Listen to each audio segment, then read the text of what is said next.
Je te rejoins, Bruno. Ça a été un grand changement dans les discours des jeunes et des moins jeunes que nous accompagnons, c'est sûr. Euh, L'utopie syrienne n'est plus d'actualité. Persiste un idéal, peut-être quand même dans le discours de certains, un ailleurs où il ferait bon vivre, mieux vivre qu'en France. Donc il n'existe pas. Certains commencent à évoquer quand même l'Afghanistan, les talibans comme étant un exemple à suivre ou un endroit où ils aimeraient vivre, mais enfin, c'est moins évident qu'il y a 6 ans, par exemple, avec la question de Daesh et d'ISIS. Euh, Après, moi, j'ai pas le recul sur l'ensemble des techniques de prosélytisme qui sont utilisées actuellement, quoi. Donc j'ai été présenté, je suis le docteur Guillaume Corduan, je suis pédopsychiatre au hôpital universitaire de Strasbourg et je suis donc, depuis 2017 coordinateur médical pour le réseau Virage qui vous a déjà été présenté par mes collègues. Donc aujourd'hui, en 20 minutes, finalement, j'ai pas beaucoup plus de temps. Je vais aborder certains points en introduction sur la question clinique de la radicalisation violente et les types de prise en charge, accompagnement qu'on peut proposer pour ces personnes et pour les familles qui sont concernées par cette problématique. Alors, en 2014, quand on a commencé à s'intéresser à cette problématique par la force des choses, puisque à la Maison des adolescents de Strasbourg, nous accueillions à ce moment-là des jeunes qui avaient différentes problématiques, mais qui avaient un discours étonnant, justement, par exemple, de partir en Syrie. Et à cette époque-là, bon, je n'étais pas du tout au fait, pas forcément renseigné, donc même le terme de radicalisation m'était étranger. Mais on avait été interpellé par ces éléments communs que pouvaient porter différents adolescents qui avaient des parcours de vie différents, des symptomatologies différentes et des dynamiques de fonctionnement familial différentes.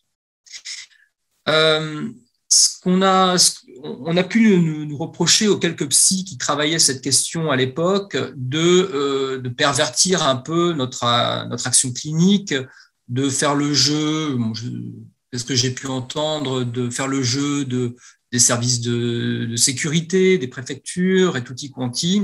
Je sais qu'il continue à y avoir des collègues qui pensent ça, mais je vais essayer de vous expliquer dans cette demi-heure les raisons pour lesquelles je pense que la santé psychique a un rôle à jouer en matière de prévention et d'accompagnement des situations de radicalisation violente. Un des exemples qui est évident désormais quand on échange avec des collègues en France ou à l'étranger, c'est le parallèle qui existe avec d'autres troubles qui sont désormais reconnus comme étant dans le champ de la santé mentale, à savoir notamment les addictions.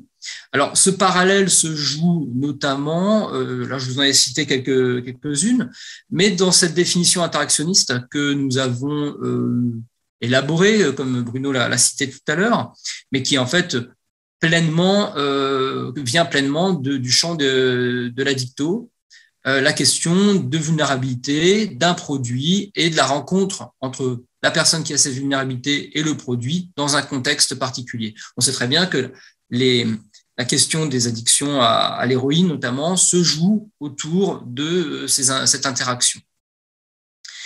Et on peut retrouver les mêmes questionnements, on va dire, philosophiques sur le sens du soin.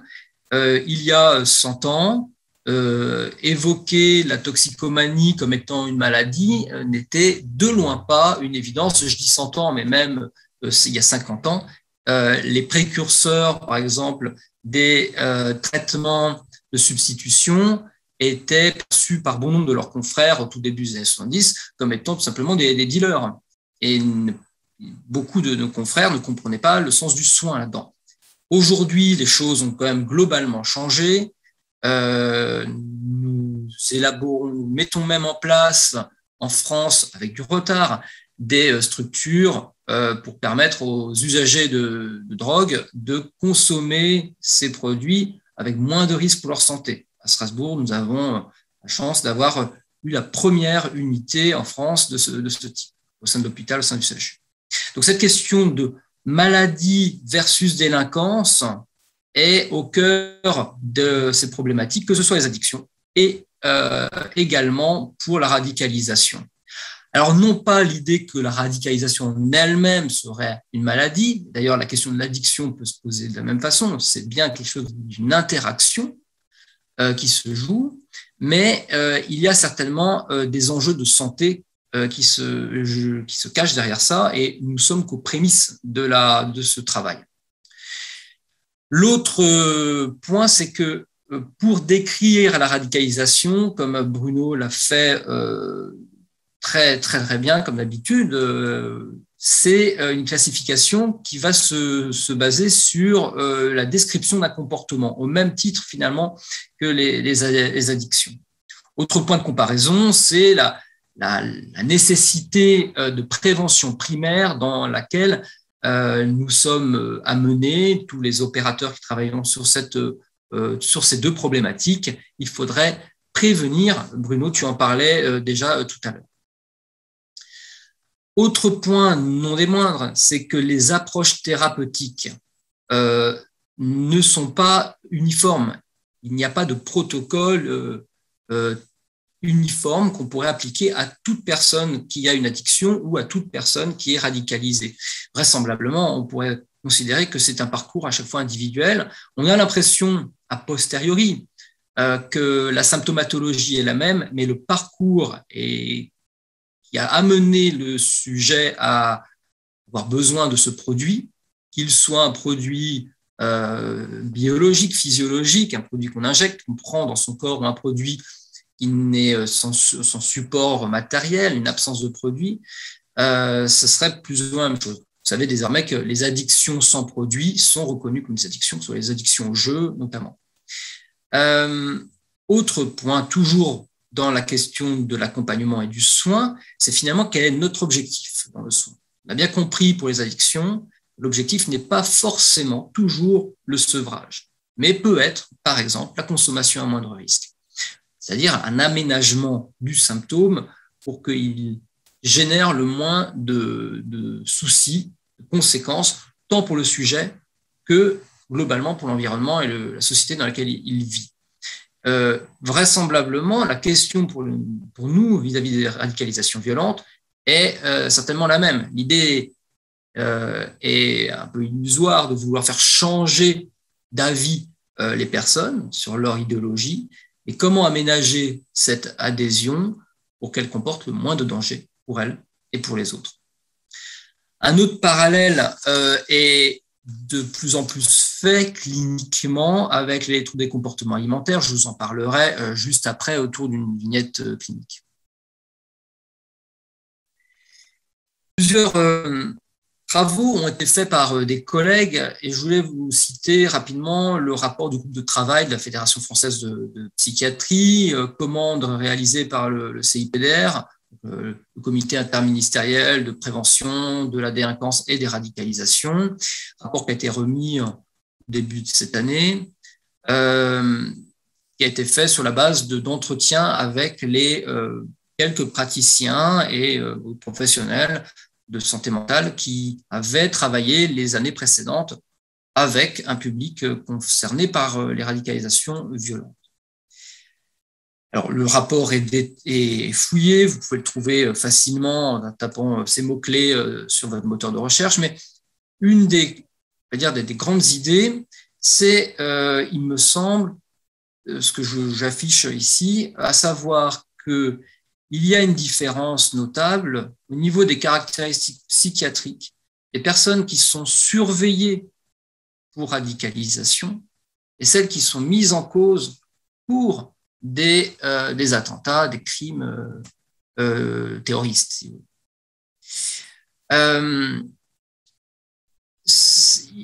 Un autre point dans ce rapport, c'est qu'il soulève les définitions bien trop génériques, comme souvent, de ce qu'on appelle radicalisation ou troubles mentaux. notamment confondant ce qu'on appelle les troubles mentaux généralisés, savoir ce que vous connaissez dans vos services d'hospitalisation, les schizophrénies par exemple, principalement, qui sont associés à des actes terroristes criminels de façon exceptionnelle, particulièrement rarement. Mais en revanche, qui sont marqués par des manifestations souvent très bruyantes de fondamentalisme.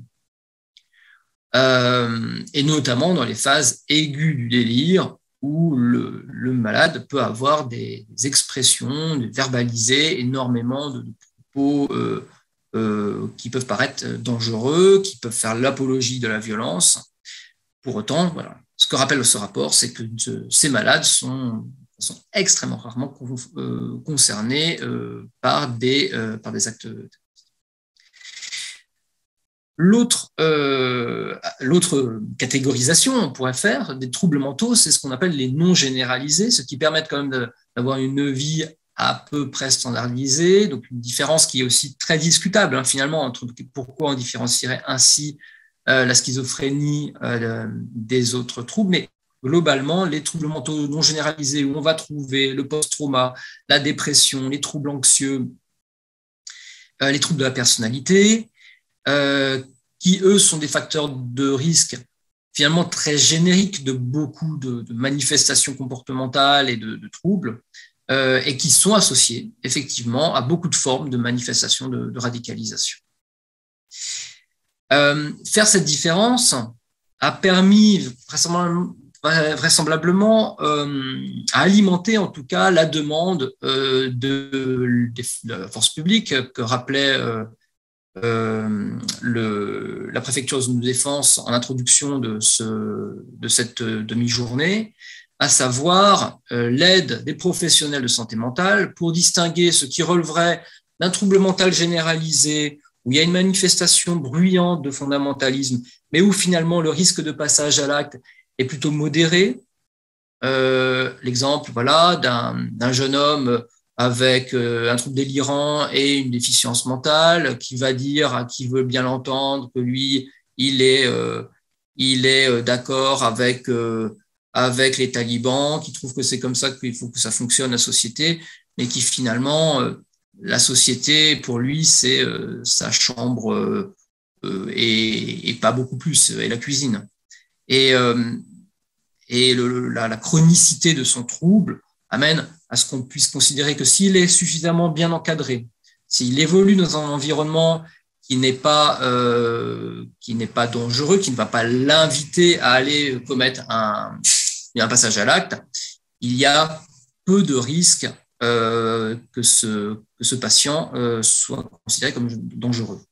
À l'inverse, d'un patient avec un passé traumatique, avec un trouble de la personnalité parano, des éléments narcissiques, avec déjà des antécédents de passage à l'acte violent, des antécédents judiciaires, et qui, depuis quelques mois, fréquente des groupes fondamentalistes, qui est repéré comme ayant une activité de prosélytisme sur les réseaux ou dans son environnement.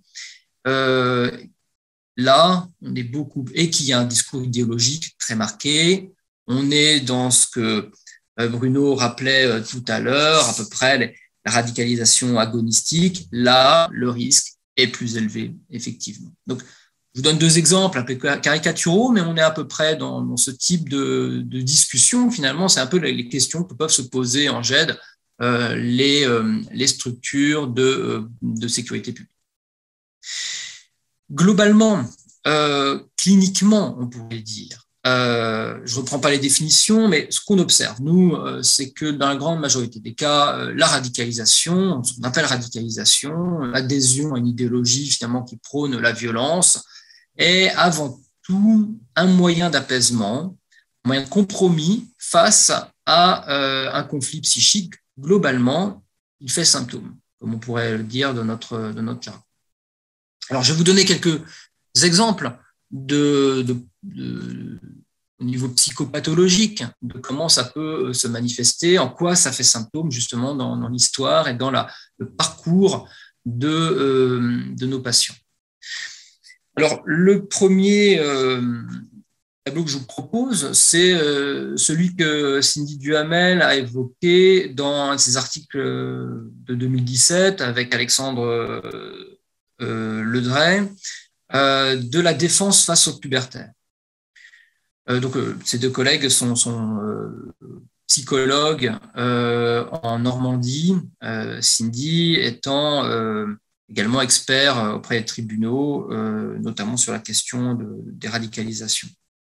La question du pubertaire, c'est que finalement, l'adhésion à une idéologie violente serait ici, pour nos jeunes patients, souvent des adolescents, des jeunes adolescents, un soutien à leurs identifications pour une inscription dans une différenciation des places et des générations. Notamment de faire, ce serait quelque part une tentative de compromis face au risque de séduction incestueuse qu'ils pourraient ressentir dans le cadre familial. On repère souvent dans ces fonctionnements-là un ascétisme, c'est un des critères que Bruno relevait tout à l'heure, au niveau des critères des indicateurs de radicalisation. On va retrouver d'ailleurs énormément ici de parallèles avec l'anorexie. On va retrouver donc l'ascétisme, on va retrouver la culpabilité à s'éloigner de son idéal, on va retrouver l'exaltation du vécu quand on y arrive. Ceux qui travaillent avec les anorexiques, vous savez, quand elles arrivent à perdre du poids, il y a quelque chose de très fort dans le sourire qui peut parfois être exprimé. Et puis, il y a la colonisation complète de la vie psychique autour de cet objectif unique, de cet idéal, qui est ici donc l'idéologie extrémiste. Et d'ailleurs, il n'est pas rare, quand le suivi peut se dérouler dans la durée, que ces jeunes filles, une part de jeunes filles, mais on retrouve également des choses similaires chez des jeunes hommes. Le parallèle avec l'anorexie est peut-être moins fort, mais on pourrait. On va retrouver ce même désir finalement de reprendre le contrôle. Et certaines auront essayé, d'ailleurs quelque part l'anorexie, je me rappelle d'une patiente qui m'avait expliqué que vers 13 ans, elle avait essayé d'être anorexique et que finalement c'était trop dur et que elle avait rencontré ce produit idéologique qu'elle avait trouvé plus facile à manier sur son corps, sur sa façon d'être au monde et quelque part aussi sur ce qu'elle ça générait au niveau de la sphère familiale. Reprendre le contrôle, passer ainsi d'un sentiment de passivité à celui d'être l'acteur de ce qui se joue autour de lui, de décider finalement un peu de quand les autres allaient avoir peur, quand les autres allaient pouvoir se rassurer, montrer, ne pas montrer notre comportement et ainsi de suite. On retrouve souvent dans ces situations aussi, à l'instar des problèmes d'addiction, un besoin du produit, de la consommation ou de l'ascétisme que se produit le respect des règles extrêmement rigides dans les moments où ça va un peu moins bien. Un de nos suivis actuels, cette jeune femme décrit comment, quand ça va moins bien, elle va faire des rechutes, elle va rechercher à nouveau des vidéos violentes, des vidéos de vengeance ou des chants guerriers dans lesquels elle va écouter en boucle et qui vont lui apporter un peu cette exaltation qu'elle recherche. Entre parenthèses, la jeune femme dont je vous parle à l'instant, adolescente, c'était pas l'anorexie qui l'avait intéressée, elle voulait rentrer dans les ordres religieux. Et puis, c'est plus beaucoup d'actualité, sa famille a tout fait pour que ce soit pas le cas, et puis là, elle chercherait volontiers un ordre religieux musulman, entre couvents, si vous voulez, mais ça n'existe pas dans l'islam, et maintenant qu'elle a, comme elle le dit, maintenant que j'ai cette religion, je ne veux pas revenir vers le catholicisme, mais effectivement, c'est ça que j'aimerais. Autre tableau psychopathologique qui a été, lui, étayé par différents articles. Je vous cite ici, entre parenthèses, celui notamment de Kamal Bui, qui est un article paru il y a 2 ans dans le British Journal of Psychiatry et qui montre un lien de sympathie statistiquement valable, un lien de sympathie pour la protestation violente et les actes de terroristes chez des personnes qui ont des vulnérabilités psychiatriques qui sont particulièrement plus élevées que la population générale. Alors, notamment la question de la dysthymie, d'une forme de dépressivité. Donc, il cote beaucoup des éléments, des symptômes de dépression, sans forcément avoir d'épisodes dépressifs majeurs, associés à des symptômes d'anxiété sévère et de troubles post-traumatiques, ainsi que des éléments d'impulsivité. Donc ça, ce sont les personnes qui ne sont pas passées à l'acte, mais plutôt qui ont de la sympathie pour l'extrémisme violent. On est sur cette forme de radicalisation cognitive dont parlait Bruno, sur laquelle on a besoin de travailler en prévention avant justement le passage à l'acte. Alors, au niveau méthodologie, il y a plein de discussions sur l'étude, bon, on ne va pas s'y attarder. Globalement, la question de la défense face au risque dépressif est ancien dans la question de l'acte violent. Je vous cite ici Fanon, qui est donc un psychiatre français des années 50, 60, et qui avait décrit justement la violence d'un point de vue, on va dire, psy, comme étant le moyen de guérir de la dépression et l'identité blessée des opprimés en les transformant en un désir de vie. Il faut savoir que Fanon, en plus d'être psychiatre, était également un militant pour l'indépendance algérienne. Et voilà. Mais il y a cette idée que finalement, investir une idéologie totalitaire avec des fonctionnements qui sont projectifs et qui ont des fonctionnements du coup paranoïaques est une protection face à la dépression. Rien de neuf au niveau psychopathologique, on le savait déjà, finalement la personnalité paranoïaque permet de se protéger face aux risques dépressifs. Pour autant, ça ne veut pas dire, j'insiste, qu'on entende bien la question de la protection face au risque dépressif. Quand on ne sait pas quand on est en pleine dépression que le risque est là. C'est justement toujours l'utilisation d'un moyen pour s'en prévenir.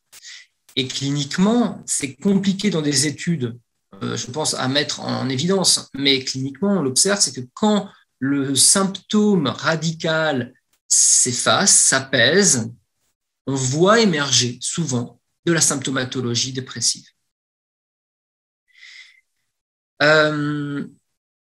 Les différents tableaux psychopathologiques que vous voyez là devant votre écran ne s'opposent pas les uns les autres, bien entendu. Vous savez bien, c'est notre quotidien, les choses s'entremêlent, sont intriquées. Et le troisième point dont Delphine évoquait tout à l'heure, qui est un point selon nous, cliniquement, sur les 140 situations que nous avons suivies depuis 2014, est un point essentiel. C'est la question des traumatismes précoces, du préjudice subjectif et de la soif de vengeance qui en découle. Alors, on a élaboré, décrit ce fonctionnement-là dans différents articles que Delphine vous a cités, qui sont à la fin également de ma présentation, de différentes façons. On l'a décrite. Là, il y a un article qu'on vient d'écrire également avec Julie Rolling sur la question justement de la dissociation post-traumatique et du lien avec la radicalisation violente. Ça va apparaître dans In Frontiers of Psychiatry. C'est pas encore paru, ça va apparaître dans les mois qui viennent. Et alors, la question du trauma, ce qu'on repère cliniquement, c'est que ce ne sont pas des traumas qui donnent des PTSD standards. On est sur des traumas qui sont précoces, qui sont des traumas complexes, qui donnent plutôt des formes de symptomatologie post-traumatique de type 2, qu'on classifiait avant plutôt avec justement les troubles de personnalité, dysrégulation émotionnelle. Voilà. Alors, Ça, c'est vrai. On pourrait le classifier comme ça, mais on pourrait aussi décrire de façon un peu phénoménologique ce qui se joue pour les sujets.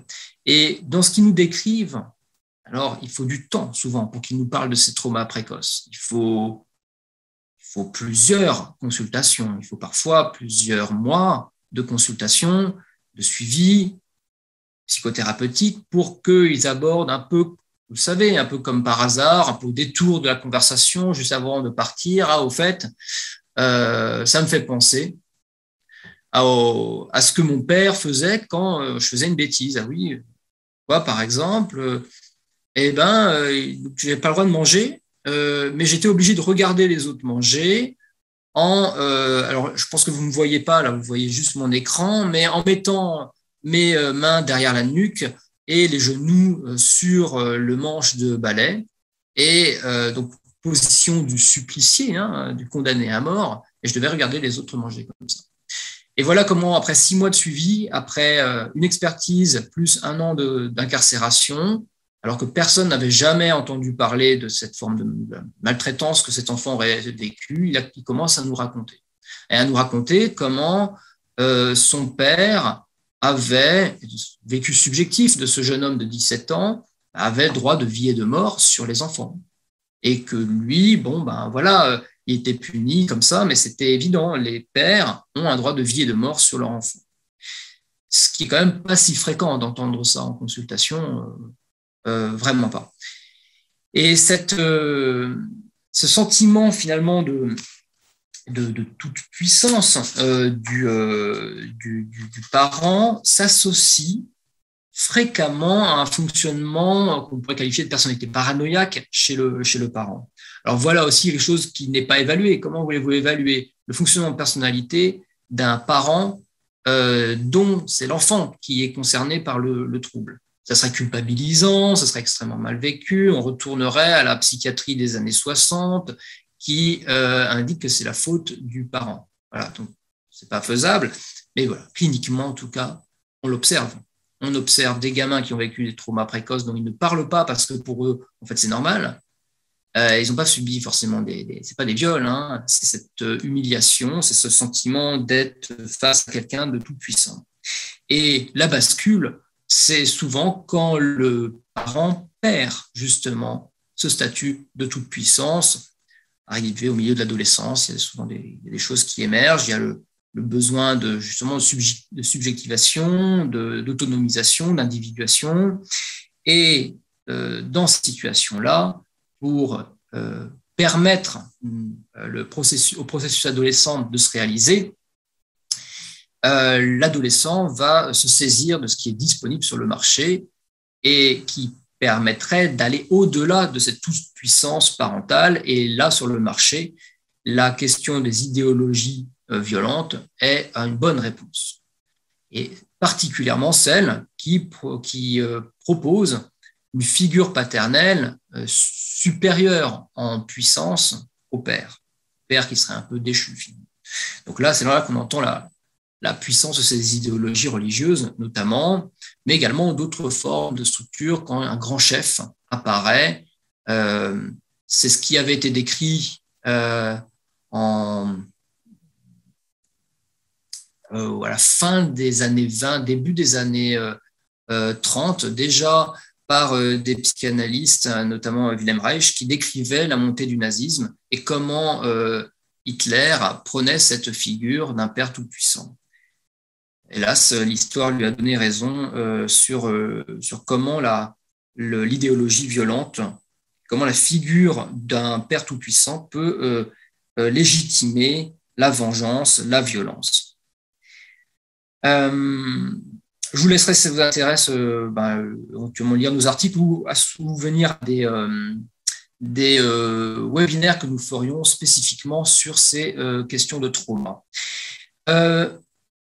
En lien, et donc ça peut être un peu la suite finalement de ces situations de trauma précoce et de soif de vengeance, ce sont les situations là aussi qui ont été décrites il y a bien longtemps. Maurice Dide, psychiatre toulousain qui en 1913 décrit les idéalistes passionnés. dans un de ses articles les plus connus.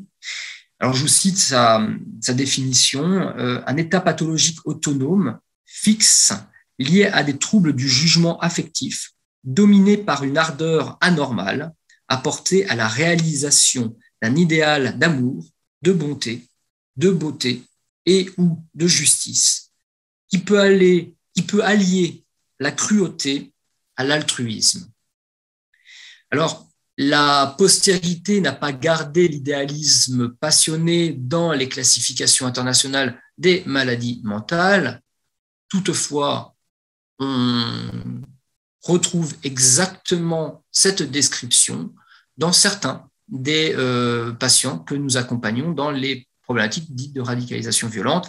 Et le parallèle qui est intéressant, je trouve, à faire plus de 100 ans plus tard, c'est que la classification faite par Bonelli et Carlier que Bruno nous décrivait tout à l'heure, la catégorie dite utopiste correspond pleinement à cette description ici psychopathologique faite en 1913 par Maurice Dide. Et ce n'est pas pour rien qu'on considère justement ces individus comme étant les plus à risque de passage à l'acte ou les plus à risque d'un prosélytisme dangereux. Les idéalistes passionnés, comme vous l'avez entendu, sont classifiés, considérés comme un des troubles paranoïaques. Le problème, c'est comment on va qualifier de délire quelque chose qui est partagé par d'autres à travers une idéologie. C'est toujours cette question, justement, entre la maladie et la radicalisation. On aimerait faire une séparation nette. En fait, c'est beaucoup plus délicat, parfois. Va-t-on considérer ces personnes qui souffrent, on va dire, d'idéalisme passionné comme des malades? C'est d'autant plus compliqué que nos traitements actuels ne sont pas efficaces. Nous le savons, traiter un paranoïaque, c'est une gageure, quelque part. C'est un long suivi qui est souvent peu efficace. Et comme notre modèle de santé vise avant tout à classifier peut-être des troubles qu'on peut soigner, ceux qu'on ne peut pas soigner, parfois on les oublie un peu dans nos prises en charge. On veut pour exemple également tous les troubles de la personnalité qui sont souvent, pour certains frères ou consoeurs, pas considérés, proprement parler, comme de la psychopathologie. Étonnant. Je m'arrête ici pour les idéalistes passionnés. Si vous avez le moyen de trouver l'article de Dide, dites-vous que finalement, ça n'est pas obsolète. Je voulais terminer avec des troubles qu'on connaît, voilà, qui sont bien authentifiés, bien constitués, assez clairs en termes de description, qui sont d'actualité dans justement les classifications internationales des maladies, et qui pourtant passent parfois un peu à l'as dans certaines évaluations, notamment expertales, en expertise judiciaire. C'est notamment le cas des troubles autistiques. En 2017, j'avais assisté à 2017-2018 à plusieurs conférences, colloques organisés notamment avec des collègues hollandais, et eux venaient avec des études qu'ils avaient menées sur des personnes repérées pour radicalisation, extrémisme violent, et ils trouvaient une prévalence importante de troubles autistiques. À l'époque, je me suis dit, oh là là, qu'est-ce que c'est que cette blague? Moi, j'en voyais aucun. Et puis, le temps faisant, l'expérience grandissant, je n'avais pas vu autant de situations, c'est sûr, en 2017. Nous avons rencontré quelques jeunes hommes, notamment, que des jeunes hommes d'ailleurs, avec certaines formes de troubles autistiques, sans retard, des formes de syndrome d'Asperger un peu atypiques, mais on peut qualifier vraiment la question autistique comme étant au cœur de leur symptomatologie, de leur problématique de vie depuis toujours.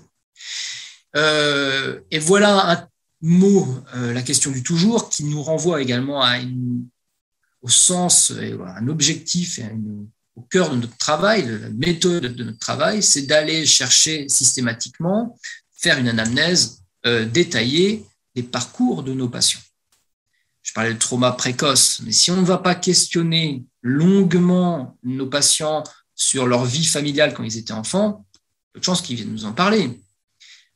Si on ne parle pas aux parents pour qu'ils nous décrivent le fond d'enfant petit, on a beaucoup de risques de passer à côté de déficitaires d'attention et de troubles autistiques qui, arrivés à 20 ans,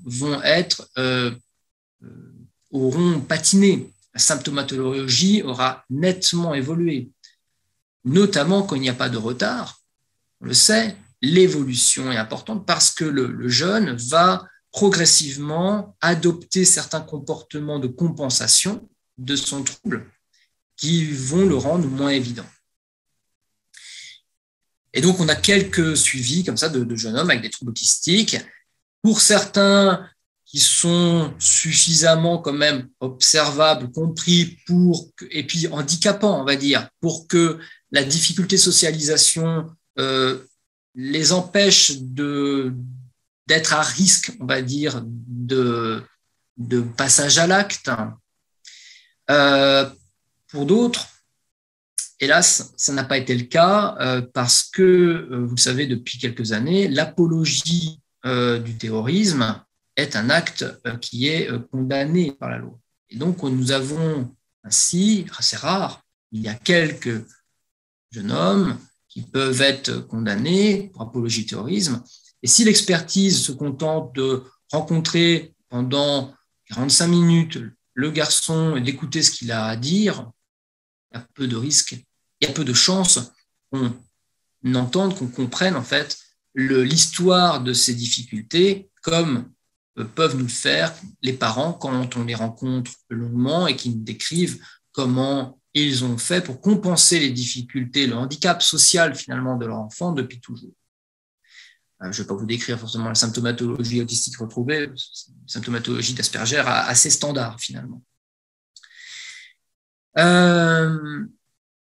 Dernier point, les troubles délirants, décompensés, je vous en parlais tout à l'heure, le schizophrène qui dans son délire va revendiquer le lien direct avec Dieu, avec Allah, qui lui parle et qui lui dit qu'il faut qu'il fasse des choses et que tout le monde, voilà, bon, je ne vais pas décrire tout un délire, mais vous voyez à quoi ça pourrait ressembler. Donc très bruyant, visible, très hospitalisé finalement, relativement contenu au niveau thérapeutique, un risque de passage à l'acte qu'on connaît chez le schizophrène, bien sûr, et comme je vous le disais tout à l'heure, ce ne sont pas des schizophrènes qui sont en prison pour des actes terroristes, dans l'écrasante majorité des cas. Toutefois, et ça c'est notre travail du quotidien en tant que psychiatre, évaluer le risque lié à la maladie, qui est donc quand même un peu différent de ce que je vous ai décrit jusqu'à présent. Cependant, ce n'est pas parce qu'on est schizophrène qu'on ne peut pas également être réceptif à un discours idéologique radical, extrémiste, qui appelle à la violence. Et donc, on peut avoir des patients qui sont plutôt bien contenus au niveau psychiatrique, mais qui vont quand même, parce qu'ils évoluent dans un contexte, un environnement qui distille ces discours, parce qu'il persiste un fond interprétatif, persécutif chez notre patient, qui est contenu, le délire n'est plus floride, mais il peut être un peu plus à risque aussi d'être sensible à des discours prosélytes radicaux. Là encore, du coup, faire une dichotomie, je reprends le terme utilisé en début de cette matinée, peut être utile, mais n'est parfois pas possible.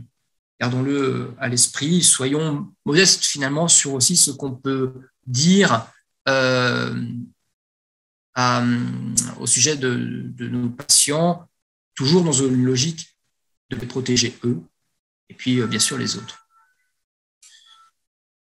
Sur l'évaluation justement des situations, bon, j'ai évoqué différentes choses. Sur les critères d'évaluation, on retrouve différents faisceaux d'indicateurs que peuvent être les phénomènes de rupture avec les milieux sociaux dans lesquels évolue la personne au préalable. Donc ça, c'est quelque chose, je pense, auquel il faut être sensible, d'où le lien nécessaire aussi avec la famille pour pouvoir les repérer, les entendre, les comprendre, pourquoi ça s'intègre. Pourquoi ces phénomènes de rupture ont-ils déjà eu lieu pour d'autres membres de la famille, ce qui nous donne une idée un peu du fonctionnement familial peut-être qui fonctionne sous le mode d'emprise réciproque, comme le décrivent nos collègues thérapeutes familiaux, systémiciens. C'est le cas d'ailleurs d'un de nos confrères avec qui on travaille, Sébastien Dupont, qui est systémicien et qui a pu travailler avec nous sur ces phénomènes au niveau du système familial. L'environnement dans lequel évolue l'individu, on est parfois plus inquiet, effectivement, quand on sait que dans le quartier dans lequel vit notre patient fragile, on décrivait un, par exemple, tout à l'heure, il y a un prosélytisme fort autour d'un islam radical. On le sent plus on est plus inquiet que ce qu'on le sait entouré de voisins dans un petit village qui le connaissent, qui vont pas forcément faire beaucoup de cas de ce qu'il va dire, mais qui sont vigilants et plutôt bienfaisants pour lui, bienveillants pour lui. La question des fonctionnements de personnalité, notamment des discours, des propos qui sont de revendication, qui sont de vécu de persécution, de victimisation. On va retrouver chez le sujet. Soyons aussi à l'écoute, si on l'entend également dans l'environnement proche, notamment familial. Alors là, le risque est majoré.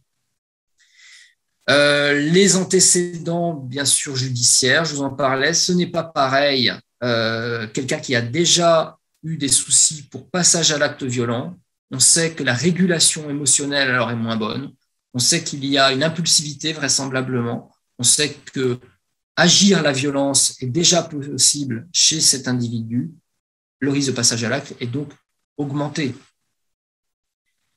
La question des discours, Delphine Rideau en parlait tout à l'heure, quelqu'un qui va nous dire, qui va adhérer quelque part à une idéologie radicale, très clivante, mais qui dans son discours est clair sur la condamnation de la violence, quelle qu'elle soit,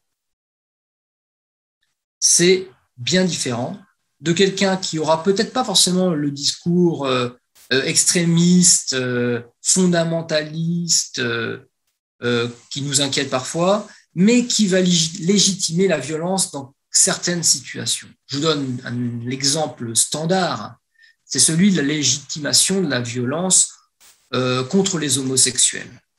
Alors voilà quelque chose qu'on entend quand même souvent chez les patients que nous avons, c'est-à-dire ils vont condamner par exemple les attentats, ils vont dire « Oh là là, non, les attentats contre le Bataclan, ça, c'est insupportable, les attentats contre Charlie Hebdo, même ça, franchement, je les détestais, mais aller les tuer comme ça, y a quelque chose qui n'est pas possible. » Et puis, quand on entend le discours, on continue à échanger avec cette personne qui nous dit « Il y a quand même une seule raison pour laquelle je pourrais tuer quelqu'un, c'est si c'était un membre de ma famille qui était homosexuel. Si j'apprends mon frère, il est homo, là c'est sûr, je le flingue, je le tue. » Cette légitimation de la violence, il faut aller la chercher.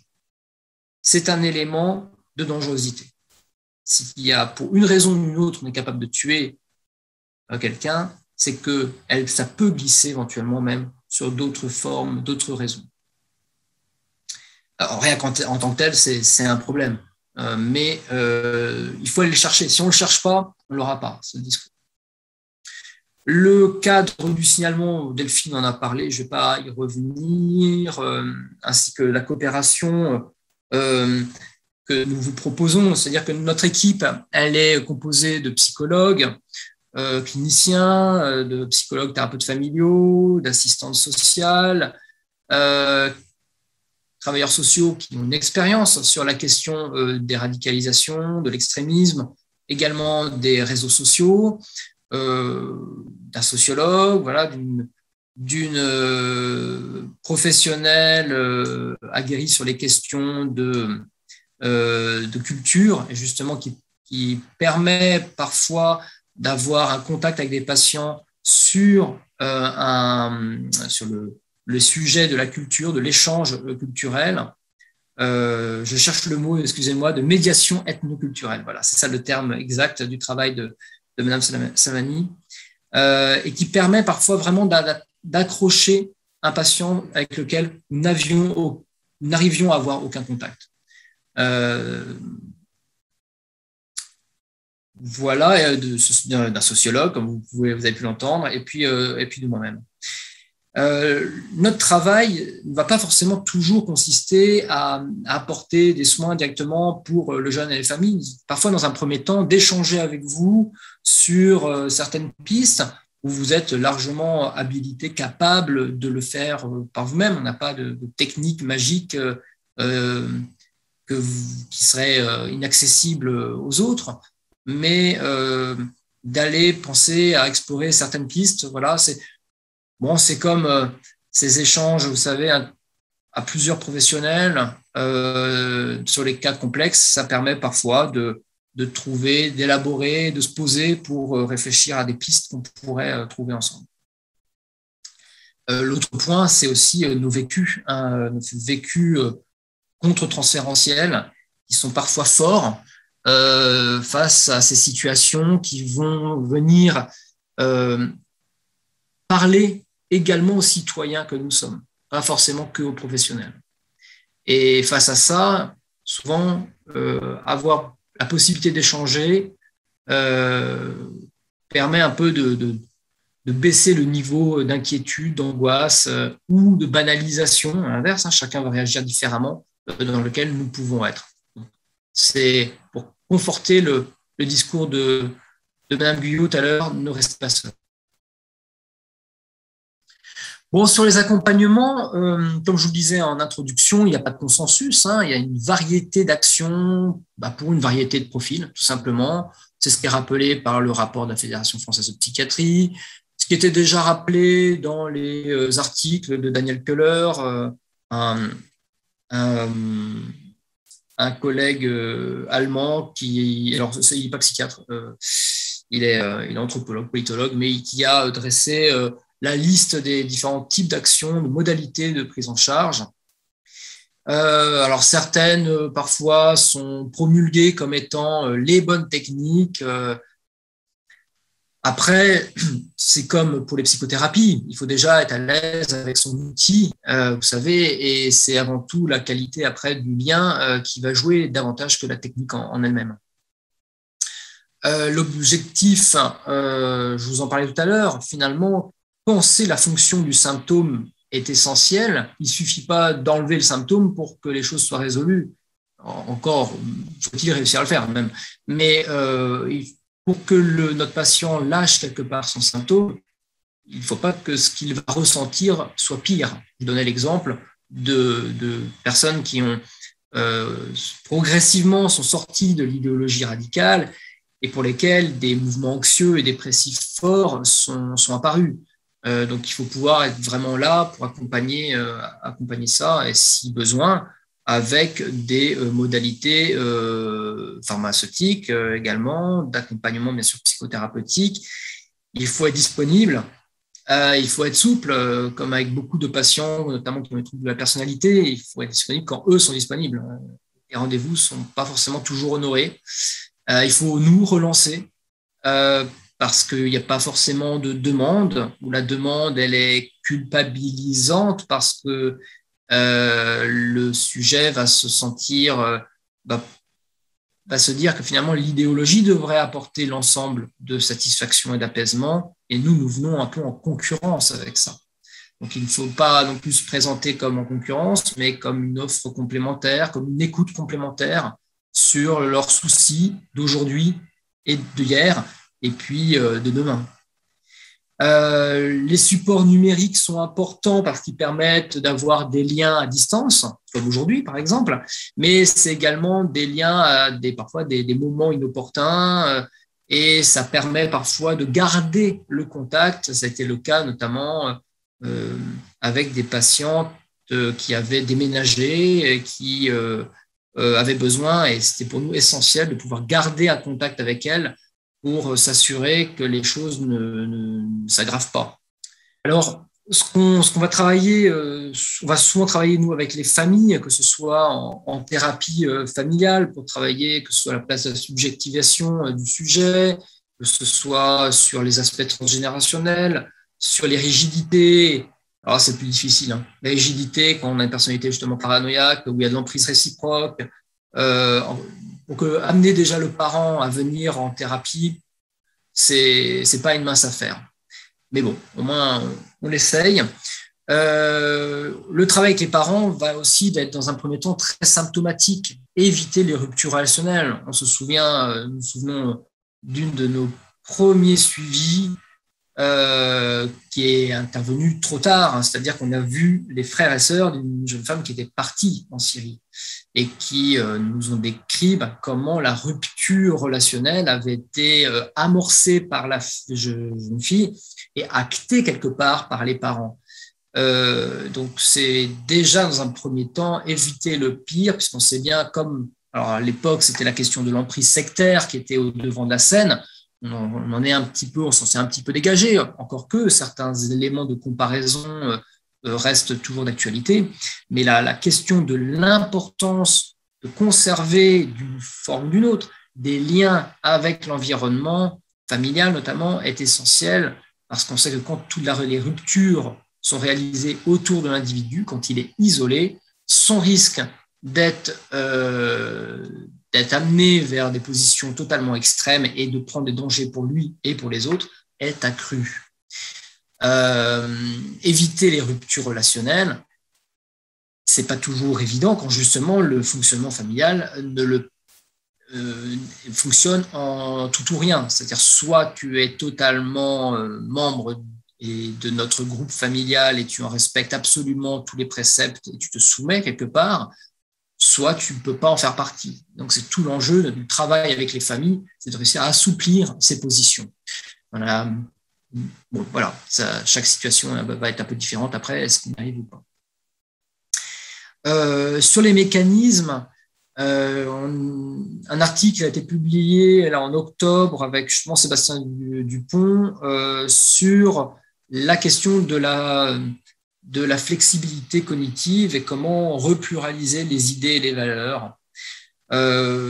C'est un objectif, c'est parfois délicat, compliqué à réaliser, ça nécessite souvent beaucoup de support au niveau social, sociétal, une place au niveau on va dire du travail, du sens dans ce travail, dans le lien aux autres.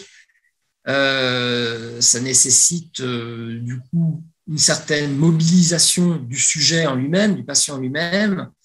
Parfois c'est fait possible, parfois c'est plus délicat quand il y a un refus, quand il y a un trouble psy associé, un handicap associé. Voilà, donc au niveau après sur les accompagnements individuels, on utilise nous personnellement différentes modalités, mais qui sont certainement en fonction, comme je vous le disais tout à l'heure, des outils avec lesquels on a l'habitude de travailler, déclinables. On a certains collègues de psychologues qui vont travailler avec des outils psychanalytiques.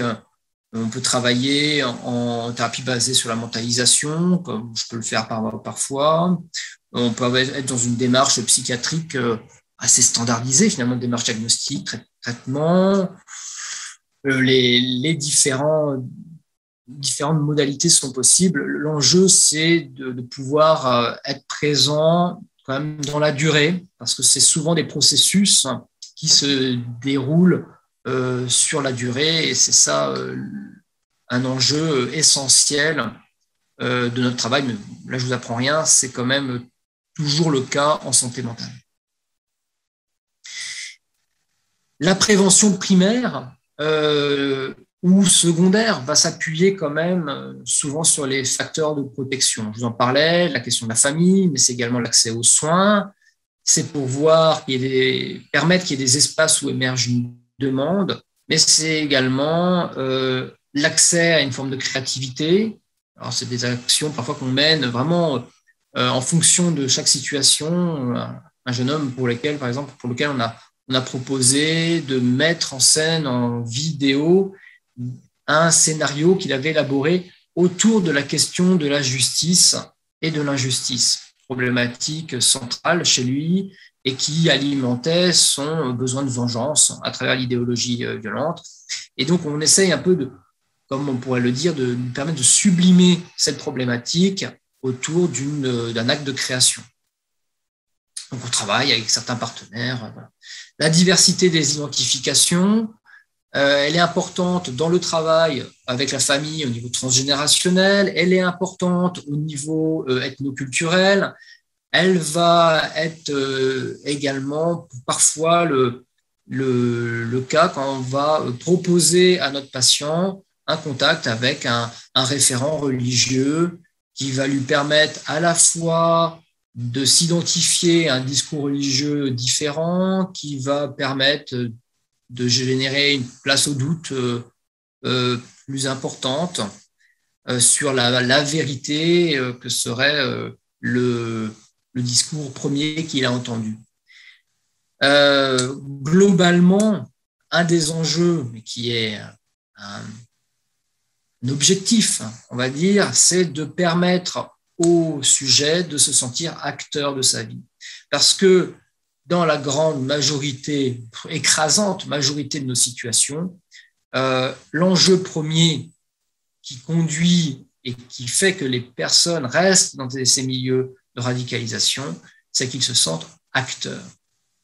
Ils se sentent légitimes dans leur position, ils se sentent valorisés, parfois pour la première fois de leur vie.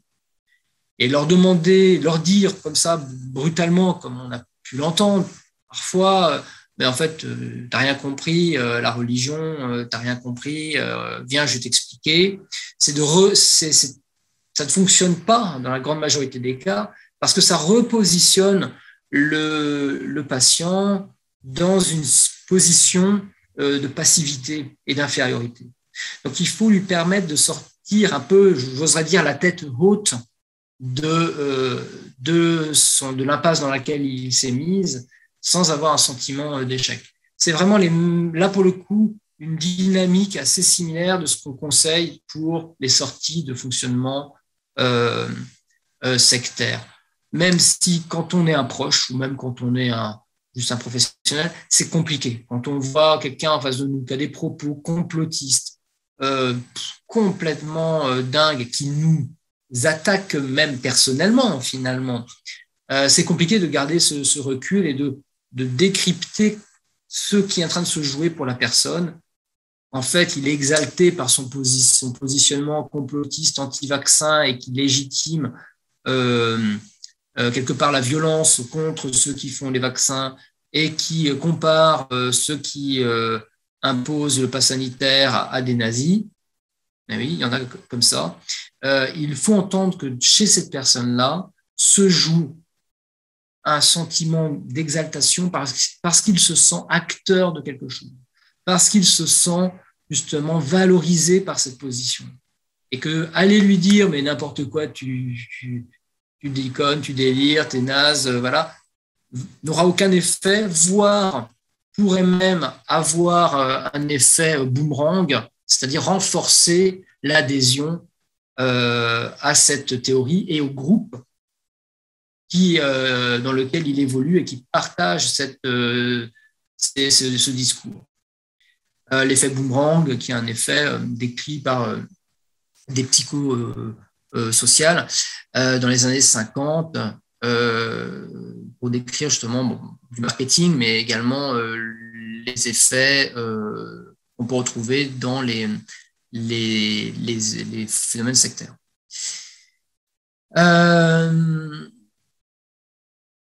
Mes collègues ont parlé déjà tout à l'heure des risques de se centrer sur on va dire une forme de radicalisation ou un élément un peu symbolique, on va dire, d'une forme de radicalisation. Le risque étant justement de renforcer le sentiment de persécution, de discrimination que vivent déjà les plus à risque, vous l'aurez compris, de la population. Le risque est bien sûr d'essentialiser l'autre. Le risque est, comme l'a montré Bruno brillamment tout à l'heure, de polariser la société. Je voulais un petit mot sur la prévention tertiaire que nous avons pu réaliser en détention pour des détenus qui étaient incarcérés pour des faits de violence et également qui étaient repérés comme étant dans une forme d'apologie ou de vulnérabilité à la question de radicalisation. Donc, cette action avait été multiples, puisque nous avions à la fois travaillé sur la question du lien transgénérationnel, à la fois sur les générations inférieures, à savoir avec des classes d'adolescents, des classes de lycée, avec lesquelles nous avions élaboré un partenariat entre les détenus et les lycéens pour travailler sur la question de la prévention eux-mêmes de certaines formes de radicalisation. Une autre thématique que la thématique de radicalisation religieuse pour lesquelles la plupart, enfin tous d'ailleurs, tous les détenus étaient repérés. Un lien avec la génération du dessus, qui était un groupe de mamans concernés directement puisque leur enfant avait été soit incarcéré, soit décédé pour des faits de terrorisme. L'enjeu était là de mobiliser le lien générationnel, mobiliser émotionnellement, travailler la capacité de réparation qui se joue pour le détenu, que ce soit vis-à-vis des générations dessus ou en dessous. Nous avions travaillé également sur des propositions, enfin des mises en parallèle avec d'autres formes d'engagement idéologique à travers des films ou des témoignages, notamment d'un néo-nazi repenti allemand. Bruno avait sympathiquement aidé à traduire, Nous avions également apporté à ces détenus des informations où on les mettait acteurs de comprendre ce qui se jouait pour eux et plus largement finalement pour des personnes qui avaient été dans la même situation qu'eux, notamment sur l'impact des violences sur les enfants. Je vous le disais, ces traumas précoces sont repérés souvent chez nos patients radicalisés, pas que en détention, en prison, c'est énorme, et particulièrement chez ceux qui sont incarcérés pour des faits de violence. Voilà pourquoi il est essentiel d'aller le rechercher dans les facteurs de risque. Et donc, leur apporter des connaissances scientifiques abordables, mais quand même sérieuses sur l'impact des violences sur les enfants, sur leur devenir psychique, avait été pour eux un peu un moment initialement de réticence et à la fin de découverte. Certains à la fois parce qu'ils avaient senti que pour la première fois, on ne les considérait pas comme des débiles et qu'on les prenait au sérieux, on leur donnait des informations de qualité, mais également parce que ça leur donnait une lecture sur leur parcours de vie. Bon, ils se sont rendus compte, que les 12 avaient eu des parcours, des phénomènes de violence, ils avaient vécu de la violence quand ils étaient enfants, et que les intervenants, eux, n'en avaient quasiment pas eu en proportion. Pour certains, ça les avait fait énormément réfléchir, puisqu'ils pensaient, bien sûr, comme tous les enfants, beaucoup d'enfants maltraités, que c'était normal, que les parents avaient, encore une fois, là, le droit de vie et de mort sur leur enfant. Et donc, différentes façons également de travailler la question du regard critique sur soi-même, puisque, vous savez, on a longuement entendu parler de développer l'esprit critique chez les jeunes, ainsi de suite. Le problème, c'est que souvent, les gens ont un bon esprit critique ou un esprit critique peut-être même trop développé, puisqu'il est critique sur tout. C'est typiquement ce qui se joue au niveau conspirationnisme. Tout est suspicieux à partir du moment où il vient d'une figure d'autorité. Donc la question est multiple. Je ne vais pas déployer toute la question de la conspiration ici, mais on ne peut pas du coup uniquement travailler ce sujet autour de l'esprit critique globalement. La première, mais plus spécifiquement sur la question de l'esprit critique sur soi-même, parce que c'est bien ça qui fait défaut, c'est qu'il y a un défaut de remise en question de sa propre position. Et là aussi, quelque chose qui fait écho avec un fonctionnement familial, souvent majoritairement repéré par les détenus eux-mêmes, et cliniquement ce qu'on repère, c'est que dans la famille, il y avait une personne comme ça qui a une position centrale, extrêmement rigide, qui ne vélevait pas la culpabilité, c'était toujours la faute de l'autre, en l'occurrence de l'enfant, ou du conjoint, ou de la conjointe, avec un fonctionnement interprétatif, avec un fonctionnement projectif. Et donc, réussir à amener le sujet à comprendre que ce fonctionnement-là, il n'est pas normal, et qu'il y a une possibilité de l'entraîner quelque part à être critique sur soi-même, c'est un exercice, je pense, essentiel, alors qu'on peut utiliser aussi bien en clinique, en accompagnement, finalement, qu'avec un groupe. Et c'est ça qui est indiqué par l'acronyme SJAT, c'est le dispositif Et si j'avais tort, sur lequel nous faisons d'ailleurs un webinaire complet bientôt, en décembre, je crois. Mais Delphine vous le dira. Je ne sais plus la date exactement. Voilà, je m'arrête ici avec un extrait de bibliographie que vous avez également. Je suis à votre écoute si besoin. C'est effectivement le 16 décembre qu'on va proposer un webinaire sur Et si j'avais tort et l'adaptation qu'on a pu expérimenter de cet outil québécois ici en France, et donc tourner des vidéos qu'on met à disposition de l'ensemble du réseau pour que les professionnels du réseau puissent les utiliser et eux-mêmes mettre en œuvre ces actions. J'en profite du coup pour vous signaler qu'on ne peut plus faire ce qu'on faisait les premières années du réseau Virage, c'est-à-dire reverser directement toutes les adresses mail des personnes qui s'étaient inscrites à certains de nos événements dans notre base de données pour que vous soyez invités au suivant. Il faut que ce soit vous qui cliquez sur le bouton des inscriptions pour dire que vous souhaitez qu'on le fasse, ou que vous vous inscriviez directement sur le site du réseau Virage pour être informé de nos événements suivants. Donc, en l'occurrence, le prochain, c'est ce webinaire sur Et si j'avais tort qui sera organisé au mois de décembre. Alors, je ne sais pas s'il y a des personnes qui souhaitent s'exprimer et prendre la parole. Vous pouvez, dans ce cas-là, réactiver votre micro et même éventuellement votre caméra pour qu'on sache qui parle. En tout cas, vous présenter peut-être sommairement. Madame Léchela. Oui, bonjour, excusez-moi, c'est Madame Léchelle. Je travaille au sein de la DRH des hôpitaux universitaires de Strasbourg et j'avais une petite question qui n'a pas été abordée aujourd'hui, alors peut-être que je suis un peu hors sujet, mais c'est comment réagir, comment la direction des ressources humaines peut réagir, ou en tout cas l'administration peut réagir quand un de ses agents est éventuellement confronté à une éventuelle radicalisation. Qu'on aurait éventuellement des faisceaux d'indices et qu'on est alerté par des cadres d'un changement de comportement. Voilà.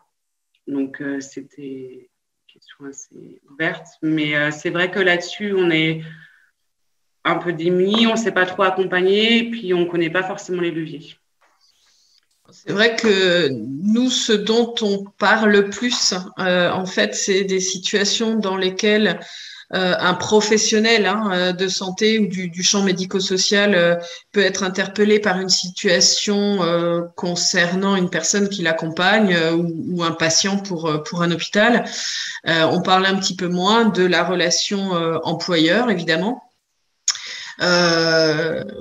J'aurais tendance à dire que on pourrait raisonner de la même manière, c'est-à-dire d'une part en collégialité. Je suis pas certaine que un cadre de santé tout seul, un chef de service, un agent de la DRH puisse décider seul en fait d'une suite à donner à des inquiétudes concernant un professionnel d'une institution finalement quelle qu'elle soit. Et puis, dans un second temps, s'il y a une inquiétude partagée, je pense que c'est le même circuit que celui que j'ai donné tout à l'heure. C'est celui du signalement préfectoral qui s'impose, puisqu'en général, les agents, certains d'ailleurs sont avec nous, je pense, ce matin. Ou peut-être qu'il y a encore quelqu'un de la préfecture de zone de défense, mais les agents spécialisés sur ces questions au sein des préfectures ont aussi en général une fonction de conseil auprès de typiquement là d'un employeur. Alors nous, au niveau du réseau Virage, on peut toujours aussi être mobilisé si vous le souhaitez à titre d'échange, mais on sera peut-être quand même moins habile que pour des personnes qui sont accompagnées par vos services. Je vois que Monsieur Vignon a rallumé sa caméra. Peut-être que vous voulez dire un mot pour la zone de défense ? En ce qui concerne les signalements, il existe un numéro national pour contacter le CNRPR. Et donc, lorsque votre établissement ne bénéficie pas d'une procédure particulière, ce qui est en fait assez souvent le cas, il vous suffit de composer ce numéro et vous faites part de votre signalement de manière anonyme ou pas. Et après, vous pouvez recevoir des conseils. Et voilà, ça permet, comme le disait Madame Rideau tout à l'heure, c'est souvent des cas très compliqués où on ne sait pas trop quoi en penser, on ne sait pas si on se fait juste des frayeurs parce qu'on aime bien ça, ou si on a peur à juste titre. Et du coup, il ne faut pas hésiter à confier ces réflexions à des personnes qui sont capables de vous répondre. Et donc, notamment le CNRPR. Si vous voulez, je vais mettre le numéro dans le chat. Comme ça, vous pouvez le garder dans vos... En tout cas, il y a une distinction, merci Monsieur Vignon de compléter, il y a une distinction qui est quand même importante en tant qu'employeur par rapport, vous n'êtes pas soumis aux mêmes obligations, notamment de secret professionnel qu'un médecin par rapport à son patient. Donc c'est vrai que c'est différent. L'essentiel reste quand même peut-être de partager ses inquiétudes et de ne pas toujours rester seul et trouver des interlocuteurs. Encore une fois, il y a de plus en plus d'institutions aussi qui nomment des référents sur ces sujets et c'est parfois utile. Et on peut échanger aussi de situations, en tout cas nous on le pratique sans souci, de façon totalement anonyme, ce qui permet que vous gardiez maîtrise de la suite que vous donneriez à une situation. Merci beaucoup. Alors c'est vrai que du coup, on a eu connaissance de ce service au sein de la préfecture et il y a eu des signalements qui ont été effectués. Après, c'est vrai qu'en qualité d'employeur, c'est toujours difficile de savoir si la matérialité des faits est établie, puisque jusqu'à preuve du contraire, en fait, un agent n'est pas forcément jugé en tant que tel. Et puis, il y a aussi, l'obligation, en fait, puisque finalement, des fois, c'est des soignants et qui sont au chevet du patient et ça pose effectivement des difficultés. Donc, c'est vrai qu'entre le signalement et ce que nous, en tant qu'employeur, on peut faire au niveau du terrain, des fois, il y a deux temporalités. Et c'est pour ça que je me permettais de poser la question de manière ouverte aujourd'hui.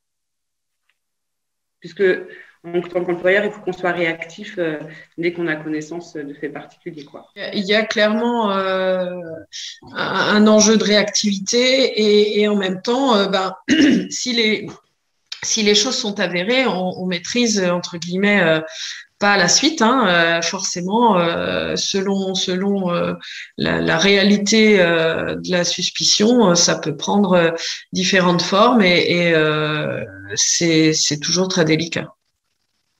Guillaume, il y a dans le chat une personne qui parle d'une jeune de 17 ans qui est passionnée des armes et des couteaux. Comment travailler cela au-delà de son histoire traumatique? La question débute parfois par ce qu'on pourrait considérer comme une simple passion. Quand c'est une passion pour les armes et les couteaux, ça interroge déjà un petit peu plus que pour les chatons, pour reprendre l'exemple que donnait Bruno tout à l'heure. Pour autant, on l'a vu déjà dans plein de domaines, hein, même une passion pour les armes, il y a des gens qui sont passionnés de tir, qui en pratiquent dans des clubs de chasse, j'en passe, je ne connais pas bien tout ça, mais il y a eu un débat à un moment donné d'ailleurs sur les clubs sportifs qui pratiquaient des sports de combat. Où se situe la frontière et comment on peut travailler, comme vous dites, au-delà de l'histoire et de la passion de la personne. Guillaume, je ne sais pas si tu veux réagir. Oui, donc il y a l'autre élément que Madame Della Torre ajoute, personnalité rigide, famille, emprise paternelle, père incarcéré. C'est vrai que c'est quelque chose qu'on observe. Je l'observe là, dans cette situation, cette fascination pour la violence ou ce que va représenter un pouvoir d'action violente autour d'une arme, par exemple, ou une fascination pour visionner des vidéos extrêmement violentes. Alors, comment travailler ? Je sais pas en fait si vous voyez cette jeune fille en psychothérapie, dans quel cadre vous la voyez, parce que parfois c'est quelque chose qui peut persister à l'état un peu de passion fantasmée. Parfois c'est plus inquiétant parce qu'il y a des achats d'armes. Donc, ça va être assez différent à ce niveau-là. Moi, je sais qu'avec un de mes patients qui avait cette fascination pour les armes, qui avait même acheté une arme plus ou moins vraiment factice, je n'ai jamais vraiment su, il y a quelque temps, il s'était fait incarcérer après suite à ça, mais ce qu'on avait fait, c'est que on avait dessiné finalement, on avait ramené à l'état de fantasme ces questions de passion pour les armes, en dessinant notamment ces fantasmes de décapitation, de meurtre, et ainsi de suite.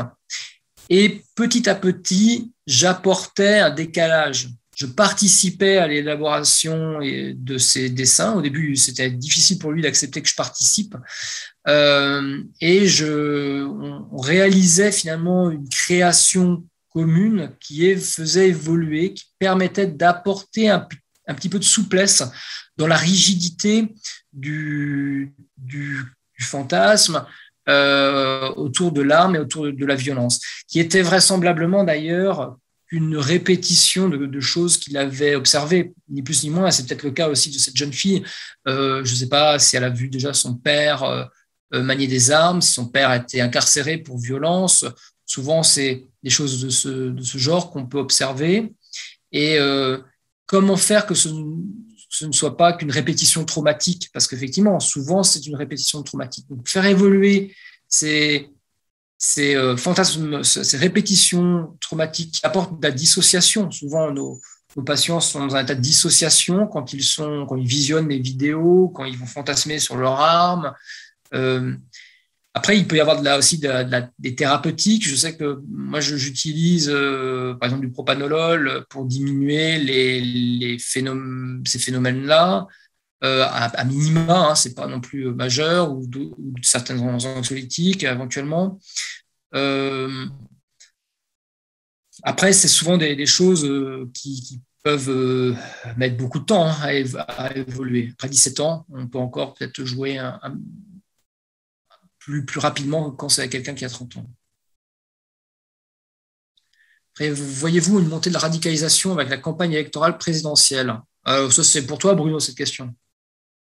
Oui, effectivement. Alors, je ne sais pas si on peut parler de radicalisation, en tout cas, pour le coup, de la polarisation. Je n'ai pas explicité plus que ça ce que c'est que la polarisation, mais c'est le fait que les extrêmes attirent de plus en plus les personnes qui ne le sont pas, obligeant chacun à se positionner d'un côté ou de l'autre, mais toujours aux extrêmes. Et donc, au fur et à mesure, la société se clive de plus en plus. Hein, c'est ce phénomène-là. Et c'est ce à quoi j'assiste. J'ai le sentiment d'assister aujourd'hui avec cette campagne, avec des thèmes qui sont décidés par les agents de polarisation. On parlait d'Éric Zemmour, mais on pourrait en prendre d'autres. Et qui va obliger chacun à se positionner par rapport à ça. C'est-à-dire que les enjeux même du débat ne sont pas choisis par nous, citoyens, mais nous sont imposés de l'extérieur. Je crois que c'est un terreau très favorable à la radicalisation. Je suis très inquiet de certains, de ce que ce contexte favorable permettent à des mouvements, entre autres identitaires, de se sentir légitimes, de faire violence.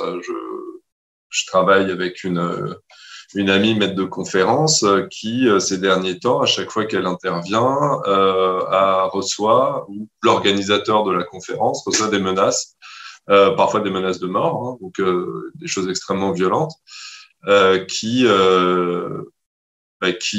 fait qu'elle est extrêmement angoissée, qui fait qu'elle a des gardes du corps, qui fait que et des menaces d'extrême droite. Oui, cette polarisation démultiplie les possibilités de violence bien au-delà du seul djihadisme. Et je pense que nous sommes tous acteurs de la prévention de cela. Mais peut-être avant tout nos élus qui ont évidemment un rôle important dans cette surenchère médiatique.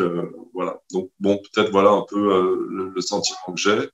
Le passage des gilets jaunes, des anti-vax, en plus, viennent renforcer cette défiance vis-à-vis des institutions et de la République en général.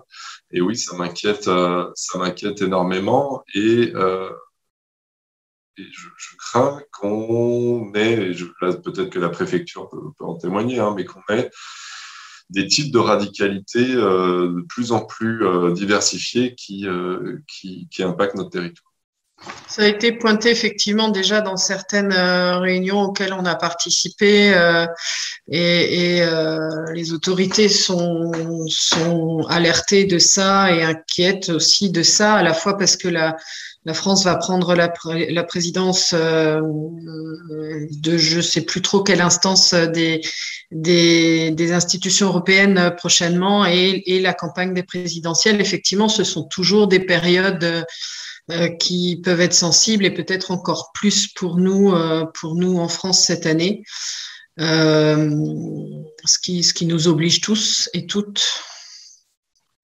Bon, je vous propose qu'on en termine là. Alors peut-être avant une prochaine fois. Donc comme dit, au mois de décembre, on a le projet aussi d'organiser un colloque avec un grand nombre d'intervenants courant de l'année 2022 auquel qu'on diffusera par les mêmes canaux que ce que j'évoquais tout à l'heure via le site internet du réseau Virage. N'hésitez pas par ailleurs à nous solliciter sur d'éventuels projets de formation au sein de vos équipes. En fait, on a développé en plus de cette offre de journées d'études et de webinaires totalement gratuits, une offre de formation professionnelle qui peut être mise en œuvre à la fois en inter, donc on communiquera des dates par les mêmes canaux quand ce programme sera proposé en interinstitutionnel, mais peut être aussi développé en intra-institutionnel pour des équipes d'une même institution, d'une même structure. Voilà, on est donc tout à fait à votre disposition.